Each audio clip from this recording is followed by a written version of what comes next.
اعوذ باللہ من الشیطان الرجیم بسم اللہ الرحمن الرحیم الحمد للہ وحدہ والصلاة والسلام علی من لا نبی بعدہ وعلی کل من صحبہ وتبعہ بإحسان بعدہ اللہم صلی علی سیدنا و مولانا محمد وعلی آلہ واصحابہ وبارک وسلم۔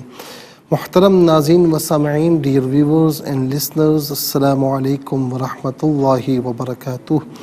پروگرام قرآن سنیے اور سنائیے کے ساتھ آپ کا میزبان محمد سہیل رضا امجدی آپ کی خدمت میں حاضر ہے۔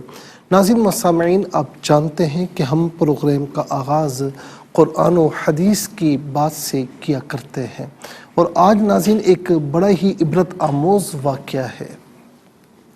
خاص طور پر ناظرین یہ زمانہ جاہلیت کی یاد دلاتا ہے اور ہمیں بڑی عبرت دیتا ہے۔ حضرت دحیہ کلبی رضی اللہ تعالی عنہ انتہائی خوبصورت اور حسین و جمیل تھے۔ تفسیر نگار لکھتے ہیں کہ آپ کا حسن اس قدر تھا کہ لوگ آپ کو چھپ چھپ کر دیکھا کرتے تھے، اور اس وقت آپ مسلمان نہیں ہوئے تھے۔ ایک دن سرور کونین صلی اللہ تعالی علیہ وسلم کی نظر حضرت دحیہ کلبی پر پڑ گئی تو آپ نے حضرت دحیہ کلبی کے چہرے کو دیکھا اور کہ اتنا حسین جوان۔ آپ نے رات کو اللہ تعالیٰ کی بارگاہ میں دعا کی کہ یا اللہ، اتنا خوبصورت اس شخص کو بنایا ہے، اس کے دل میں اسلام کی محبت ڈال دے، اسے مسلمان کر دے، اتنے حسین نوجوان کو جہنم کی آگ سے بچا لے۔ رات کو آپ علیہ السلام نے دعا فرمائی۔ صبح حضرت دحیہ کلبی رضی اللہ تعالی عنہ آپ علیہ السلام کی خدمت میں حاضر ہو گئے۔ ناظرین کہنے لگے کہ اے اللہ کے رسول، بتائیں آپ کیا احکامات لے کر آئے؟ آپ نے فرمایا میں اللہ کا رسول ہوں، اللہ وحدہ لا شریک ہے۔ پھر توحید و رسالت کے بارے میں حضرت دحیہ کلبی رضی اللہ تعالی عنہ کو بتایا۔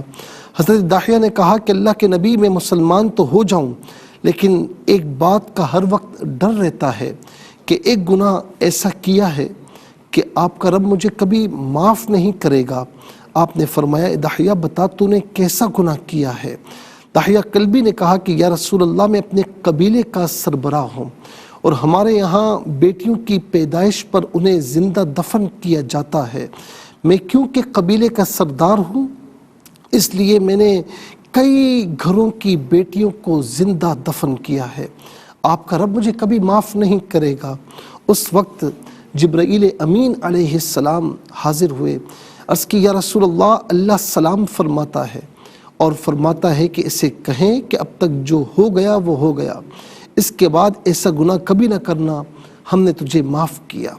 حضرت دحیہ رضی اللہ تعالی عنہ آپ کی زبان سے یہ بات سن کر رونے لگے۔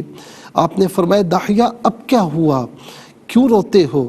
دحیہ کلبی کہنے لگے کہ یا رسول اللہ، ایک گناہ اور بھی ہے کہ جسے آپ کا رب کبھی معاف نہیں کرے گا۔ آپ نے فرمایا دحیہ کیسا گناہ؟ دحیہ فرمانے لگے کہ یا رسول اللہ، میری بیوی پریگننٹ تھی، حاملہ تھی، مجھے کسی کام کی غرض سے دوسرے ملک جانا تھا، کسی اور جگہ جانا تھا۔ میں نے جاتے ہوئے بیوی کو کہا کہ اگر بیٹا ہوا تو اس کی پرورش کرنا، اگر بیٹی ہوئی تو اسے زندہ دفن کر دینا۔ دحیہ روتے جا رہے تھے اور واقعہ سناتے جا رہے تھے۔ فرماتے ہیں کہ میں کئی عرصے کے بعد واپس گھر پر آیا، میں نے دروازے پر دستک دی، اتنے میں ایک چھوٹی سی بچی نے دروازہ کھولا اور پوچھا کون؟ میں نے کہا تم کون ہو؟ تو وہ بچی کہنے لگی کہ میں اس گھر کے مالک کی بیٹی ہوں، آپ کون ہیں؟ دحیہ فرمانے لگے کہ یا رسول اللہ، میرے منہ سے نکل گیا کہ اگر تم میری بیٹی ہو اس گھر کے مالک کی تو میں مالک ہوں اس گھر کا۔ یا رسول اللہ، میرے منہ سے یہ بات نکلنے کی دیر تھی کہ چھوٹی سی بچی میری ٹانگوں سے لپٹ گئی، مجھے پکڑ لیا اور بولنے لگی کہ بابا بابا، آپ کہاں چلے گئے تھے؟ بابا میں کس دن سے آپ کا انتظار کر رہی تھی اور آپ روتے جا رہے تھے۔ اے اللہ کے نبی، میں نے بیٹی کو دھکا دیا اور جا کر بیوی سے کہا کہ یہ بچی کون ہے؟ بیوی رونے لگی اور کہنے لگی کہ داحیہ یہ تمہاری بیٹی ہے۔ یا رسول اللہ، مجھے ذرا ترس نہ آیا۔ میں نے سوچا کہ میں قبیلے کا سردار ہوں، اگر میں نے اس بیٹی کو دفن نہ کیا تو لوگ کہیں گے کہ ہماری بیٹیوں کو دفن کرتا رہا اور اپنی بیٹی سے پیار کرتا ہے۔ داحیہ کہنے لگے کہ روتے ہوئے کہ یا رسول اللہ، وہ بچی بڑی خوبصورت تھی، بڑی حسین تھی، میرا دل کر رہا تھا کہ اسے سینے سے لگاؤں، پھر سوچتا تھا کہ کہیں لوگ بعد میں باتیں نہ بنائیں، اپنی بیٹی کی باری آئی تو اسے زندہ دفن کیوں نہیں کیا؟ میں نے گھر سے بیٹی کو تیار کروا کر نکلا تو بیوی نے میرے پاؤں پکڑ لیے تو داحیہ نے اسے دھکا دیا اور کہنے لگا کہ میں جو سوچ رہا ہوں وہ کر کے رہوں گا۔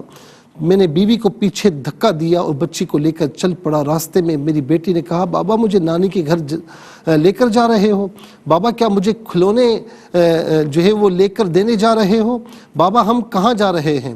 اور داحیہ روتے رہے اور واقعہ سناتے جا رہے ہیں۔ یا رسول اللہ، میں بچی کے سوالوں کا جواب نہیں دیتا تھا، وہ پوچھتی جا رہی تھی لیکن میں نے کوئی اسے جواب نہ دیا۔ کبھی میرا منہ چومتی، کبھی بازو، کبھی گردن کے گرد لپٹ جاتی، لیکن میں کچھ نہ بولا۔ ایک مقام پر جا کر میں نے اسے بٹھایا اور خود اس کی قبر کھودنے لگا۔ داحیہ کی زبان سے یہ واقعہ آقا علیہ السلام سن رہے ہیں اور آقا علیہ السلام بھی روتے جا رہے ہیں۔ میری بیٹی نے جب دیکھا کہ میرا باپ دھوپ میں سخت کام کر رہا ہے تو اٹھ کر میرے پاس آئی، اپنے گلے میں جو چھوٹی سا دوپٹہ تھا، کپڑا تھا، وہ اتار کر میرے چہرے سے ریتی صاف کی، کرتے ہوئے کہنے لگی کہ بابا دھوپ میں کیوں کام کر رہے ہو؟ چھاؤں میں آ جاؤ۔ بابا یہ کیوں کھود رہے ہو اس جگہ؟ بابا گرمی ہے، چھاؤں میں آ جاؤ۔ اور ساتھ ساتھ میرا پسینہ اور مٹی صاف کرتی جا رہی تھی۔ مجھے ترس نہ آیا۔ آخر جب میں نے قبر کھودی اور اسے قبر میں گرایا اور میں ریت ڈالنے لگا، بچی ریت میں سے روتی ہوئی اپنے چھوٹے چھوٹے ہاتھ میرے سامنے جوڑ کر کہنے لگی کہ بابا اب میں آپ سے کھلونا نہیں مانگوں گی، بابا میں آپ سے کوئی سوال نہیں کروں گی، بابا جس طرح آپ کہو گے میں ایسا کروں گی، لیکن مجھے اس طرح نہ دفناؤ، میرے ساتھ اس طرح نہ کرو۔ لیکن کہنے لگے کہ جب مٹی مکمل ہو گئی اور اس کا سر رہ گیا تو میری بیٹی نے میری طرف سے توجہ ختم کی اور بولی کہ میرے مالک، میں نے سنا ہے کہ تیرا ایک نبی آئے گا جو بیٹیوں کو عزت دے گا، جو بیٹیوں کی عزت بچائے گا۔ اے اللہ، وہ نبی بھیج دے، بیٹیاں مر رہی ہیں۔ پھر میں نے اسے ریت میں دفنا دیا۔ داحیہ قلبی بے انتہا روئے، یہاں تک کہ آقا علیہ السلام نے 3 مرتبہ یہ واقعہ سنا اور آقا علیہ السلام حضرت داحیہ قلبی رضی اللہ تعالیٰ عنہ کے سینے پر مار رہے تھے۔ آپ اس طرح ہاتھ دست اقدس مار رہے تھے کہ کیا کیا تم نے یہ؟ یہاں تک کہ ناظرین پھر جبرائیل امین علیہ السلام حاضر خدمت ہوئے اور عرض کی، یا رسول اللہ اس سے کہہ دو کہ اگر یہ اسلام میں داخل ہو گیا تو اسلام پچھلے سارے گناہوں کو مٹا دیتا ہے۔ ناظرین پھر وہی وقت تھا کہ میرے آقا علیہ السلام نے فرمایا کہ جس نے 2 بیٹیوں کی پرورش کی اور جس نے 3 یا 4 یا 5 بیٹیوں کی پرورش کی، اس کی کیا اہمیت ہوگی؟ فرمایا کہ وہ روز قیامت جنت میں میرے ساتھ ایسے ہوگا جسے یہ 2 انگلیاں ہیں۔ ناظرین دنیا ایک طرف تھی، بیٹیوں کو زندہ درگور کیا جاتا تھا، لیکن میرے آقا علیہ السلام نے علم جہاد بلند فرمایا اور فرما کر کہا کہ فاطمہ بضعۃ منی، دنیا والو سن لو، تم بیٹیوں سے نفرت کرتے ہو، بیٹیوں کو منحوس جانتے ہو، بیٹیوں کو زندہ دفن کیا کرتے ہو، لیکن سن لو میری بیٹی فاطمہ میرے جگر کا ٹکڑا ہے۔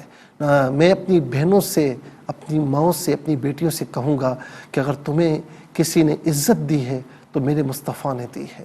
تمہیں کسی نے ماں بنایا، کسی نے بیوی کا درجہ دیا، کسی نے بیٹی کا درجہ دیا، کسی نے بہن کا درجہ دیا۔ الغرض آج کوئی درجہ تمہارا ہے، کوئی مقام تمہارا ہے تو وہ میرے مصطفیٰ صلی اللہ علیہ وسلم کا دیا ہوا ہے۔ تو ان کی قدر کیجئے، ان کی تعلیمات کی قدر کیجئے اور دین اسلام کی قدر کیجئے۔ یہ دین اسلام آپ کو بہت عزت دیتا ہے، دین اسلام کے سوا کوئی تمہیں عزت دینے کو تیار نہیں ہے۔ اگر سوچنا ہے تو پھر ذرا دیکھیں کہ جن ممالک میں ناظرین عورتوں کے حقوق کا نام لیا جاتا ہے وہاں عورتوں کے ساتھ ہوتا کیا ہے۔ اللہ تعالیٰ ہم سب کو بہن بیٹیوں کی عزت کرنے کی توفیق نصیب فرمائے اور بہن بیٹیوں کو بھی، خواتین کو بھی اپنا مقام سمجھنے کی توفیق نصیب فرمائے۔